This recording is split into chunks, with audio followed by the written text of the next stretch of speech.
Kara gözlü adam o dedi yok yok yok yok.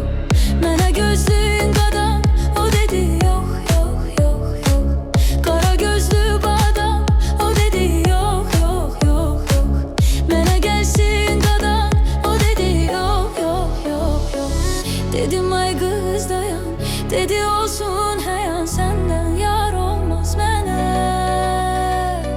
Dedim ay kız dayan, dedi olsun heyan, senden yar olmaz mənə.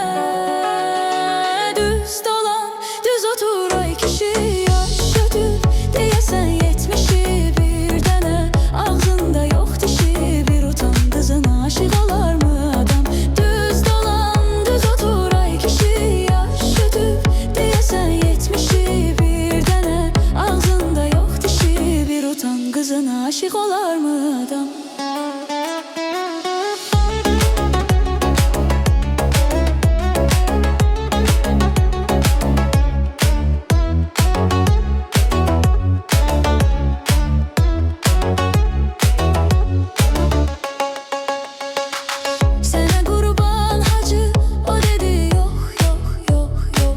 Hacı yar mühtacı o dedi yok yok yok yok.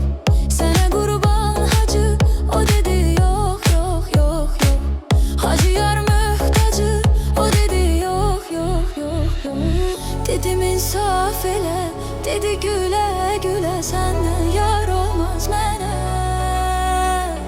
Dedim insaf elə, dedi güle güle, senden yar olmaz mənə.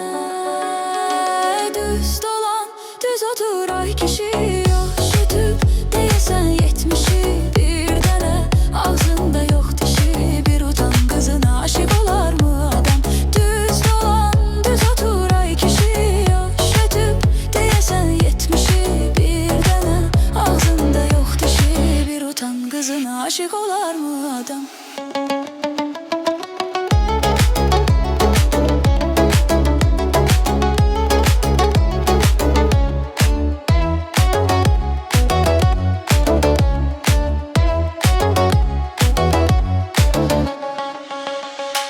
Gel gedek kol kola o dedi yok yok yok yok.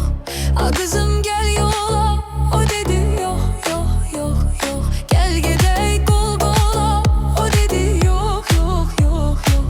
A kızım gel yola o dedi yok yok yok yok. Dedim ay kız dayan, dedi olsun heyan, senden yar olmaz mənə. Dedim ay kız dayan, dedi olsun heyan, senden yar olmaz mənə.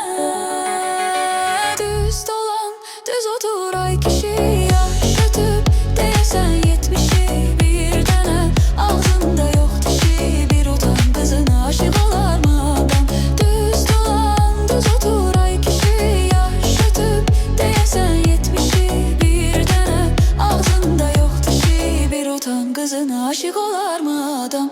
Bir utan kızına aşık olar mı adam?